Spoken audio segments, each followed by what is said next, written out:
क्यों है आज भी निधिवन अचरज का विषय? जानिए 10 रहस्य। मित्रों, आपने कई बार निधिवन का नाम सुना होगा। इसका संबंध सीधा भगवान श्री कृष्ण से किया जाता है। मथुरा शहर में लड्डू गोपाल की नगरी वृंदावन में स्थित एक विशाल वन है, जिसमें असंख्य पेड़ के साथ प्राचीन मंदिर भी हैं।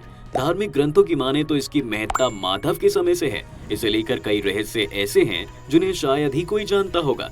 तो चलिए, आज की इस वीडियो में हम आपको सभी रहस्य बताते हैं। ऐसे ही एक्सक्लूसिव वीडियोस देखने के लिए छोटी सी धनराशि के जरिए जुड़िए हमारे चैनल द डिवाइन टेल से। बता दें कि निधिवन के इस मंदिर और वन के बारे में कई कथाएं प्रचलित हैं। कहते हैं यहाँ पर लड्डू गोपाल रोज आते हैं और रात में रासलीला करने के बाद यहीं पर विश्राम भी करते हैं तथा सुबह होते ही यहाँ से प्रस्थान करते हैं। तो चलिए जानते हैं इस अद्भुत वन के बारे में। पहला, यहाँ के मंदिर में शयन आरती करने के पश्चात सभी भक्तों को बाहर निकालकर मंदिर व वन के क्षेत्र को करीब 7 तालों से बंद कर दिया जाता है। ताला बंद करने के पूर्व मंदिर में गर्भगृह में प्रभु कान्हा के लिए नीम की दातून, पान की पीड़ा, लड्डू और श्रृंगार का सामान रख दिया जाता है। रात्रि के समय यहाँ कोई नहीं आता, लेकिन फिर भी चौंकाने वाली बात यह है कि 7 तालों में बंद मंदिर को जब सुबह खोला जाता है तो पान चबाया हुआ, दातून उपयोग की हुई, लड्डू खाया हुआ व श्रृंगार का सामान फैला हुआ मिलता है। दूसरा, कहते हैं इस मंदिर के द्वार अपने आप ही खुलकर बंद हो जाते हैं, लेकिन आज तक ऐसा किसी ने नहीं देखा। मान्यता के अनुसार मंदिर को तानसेन के गुरु संत हरिदास ने अपने भजन से दुनिया का पहला प्रेमी जोड़ा राधा कृष्ण के युग्म रूप को व्यक्त किया था। यह माधव व राधा विहार करने आते हैं। यहीं पर स्वामी जी की समाधि भी बनी हुई है। तीसरा, यहाँ पर रात के समय जाने के लिए मना किया जाता है। यदि किसी ने यहाँ पर रात को रुककर इस राज को जानने की कोशिश की तो वह सुबह बेहोश तथा आनंदित सा मिलता है और तो और वह व्यक्ति 2 या 3 दिन बाद मृत्यु की गोद में चला जाता है। चौथा, शाम की आरती के बाद इस मंदिर को बंद कर दिया जाता है और कहा जाता है कि यदि यहाँ कोई छिपकर रासलीला देखता है तो वह अगले दिन अपना मानसिक संतुलन खो बैठता है। वहाँ के स्थानीय लोगों के अनुसार ऐसा बरसों से होता आ रहा है। कुछ लोग इसे ढकोसला भी मानते हैं तो कुछ इसे प्रभु कृष्ण की लीला मानते हैं। हालांकि इसके पीछे सच्चाई क्या है ये कह पाना मुश्किल है। पांचवा, मान्यता है कि इस मंदिर में भगवान देवकीनंदन स्वयं रोज रात को खुद शयन करने आते हैं।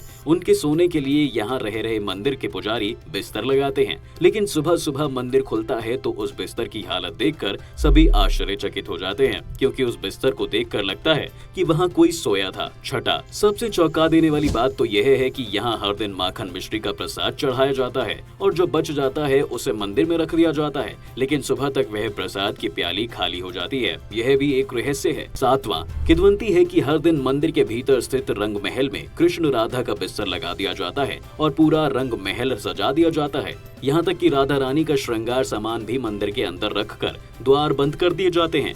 वहीं सुबह भोर में दरवाजे खोलते हैं तो सारा सामान इधर उधर मिलता है। माना जाता है कि रात में राधा कृष्ण आकर इस सामान का इस्तेमाल करते हैं। आठवां, बताया जाता है कि यहाँ तुलसी के 2 पौधे एक साथ लगे हैं। रात के समय जब देवी राधा और कान्हा रास रचाते हैं तो यही तुलसी के पौधे गोपियां बनकर उनके साथ नृत्य करते हैं। इन पौधों का एक भी पत्ता यहाँ से कोई नहीं ले जाता। जिसने भी छिपकर यह काम किया तो वह बड़ी मुसीबत मोड़ ले लेता है। 9वां, इस मंदिर के परिसर में उगने वाले वृक्ष काफी अजीब हैं। यहाँ के पेड़ की शाखाएं नीचे की तरफ बढ़ती हैं। यहाँ के लगे सभी पेड़ों को गोपियां माना जाता है। श्रीमद् भागवत के 10वें स्कंद में बताया गया है कि रास पंचाध्यायी में प्रभु शरद पूर्णिमा को यमुना पुलिन में गोपियों के साथ महारस करते हैं। आज भी शरद पूनम और निधिवन में विशेष रासलीला होती है, लेकिन इस पल को किसी ने देखा नहीं है। 10वां, वन के निकट रहने वाले लोगों के घरों में ज्यादातर खिड़कियां नहीं होती और जिनके घरों में हैं, वह शाम की आरती के बाद खिड़कियां इस भय से बंद कर देते हैं कि कोई मंदिर की दिशा में देखे नहीं, वरना वह अंधा हो जाएगा।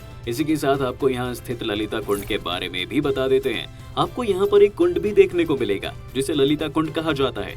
मान्यता है कि द्वापर युग में जब प्रभु कृष्ण रासलीला रचा रहे थे तब अचानक उनमें से एक गोपी ललिता को प्यास लगी। ललिता राधा रानी की प्रिय सहेली थी जो माधव और राधा को ब्रजवासियों की नजरों से बचाकर मिलने में मदद करती थी।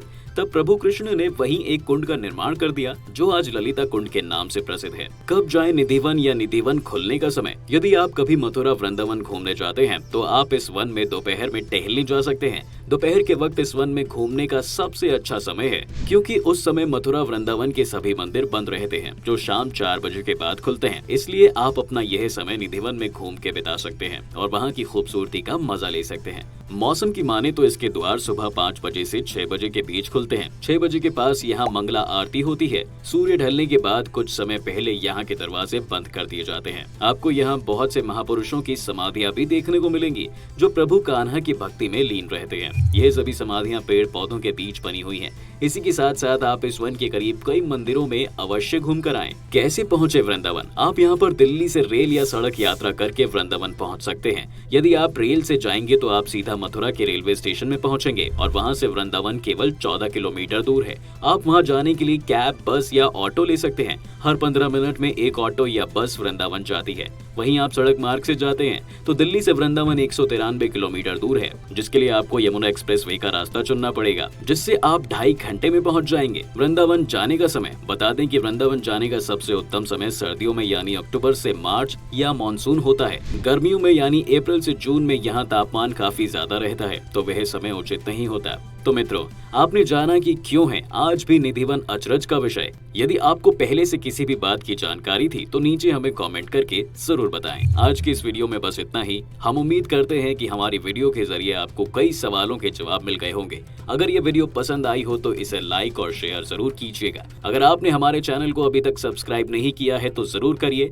इसके साथ ही मुझे दे इजाजत। इस वीडियो को अंत तक देखने के लिए आपका बहुत बहुत शुक्रिया। और हाँ, अब आप हमारे सभी वीडियो फेसबुक पर भी देख सकते हैं, जिसके लिए आपको फेसबुक पर दी डिवाइन टेल्स के पेज को लाइक और फॉलो करना होगा।